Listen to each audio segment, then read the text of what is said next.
couple of years ago, I had a truly disturbing experience while doing my student internship in Charlotte, North Carolina.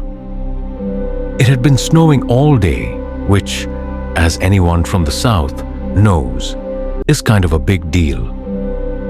Grocery stores get cleared out the night before, and the roads are usually a mess.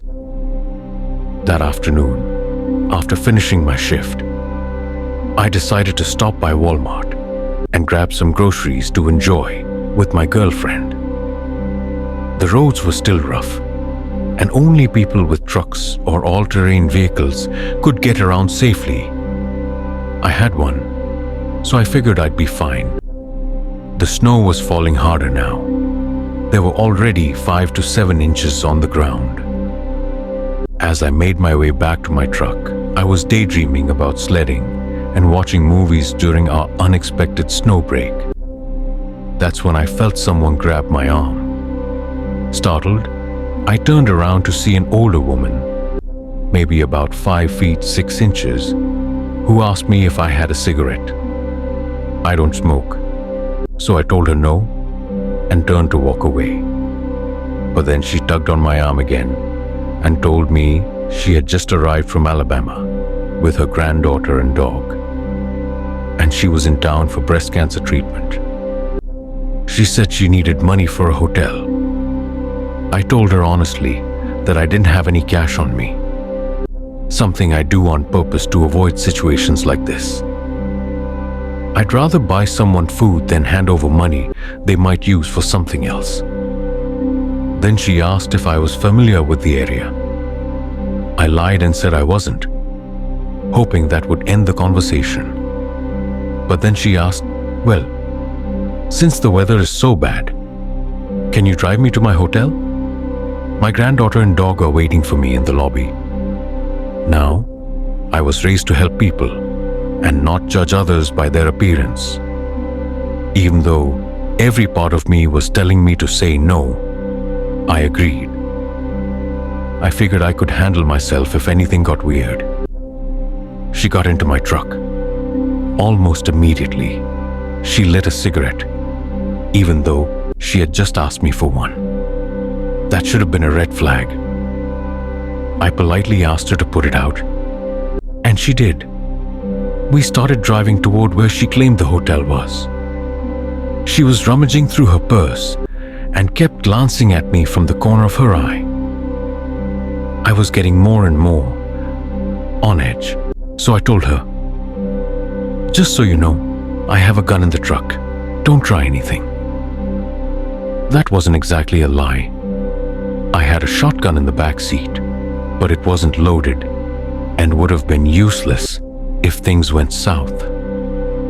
She stopped digging through her purse and pulled out her phone.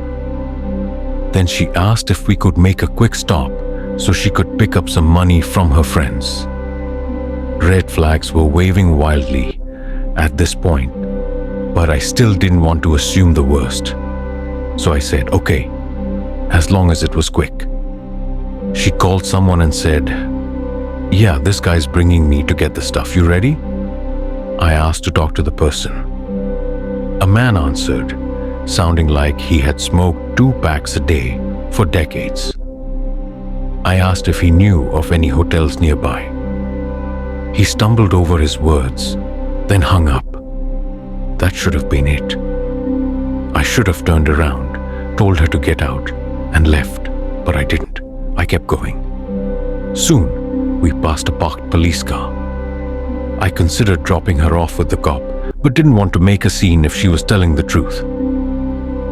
She smiled at the sight of the police car and said, "I'm glad he's here. I feel safe now." That smile gave me chills. She directed me to a rundown apartment complex, the kind of place where drug activity felt like a certainty.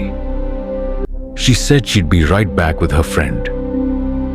As she got out, she turned to me and said I'd be a terrible person if I left her there, especially in the cold, knowing her condition.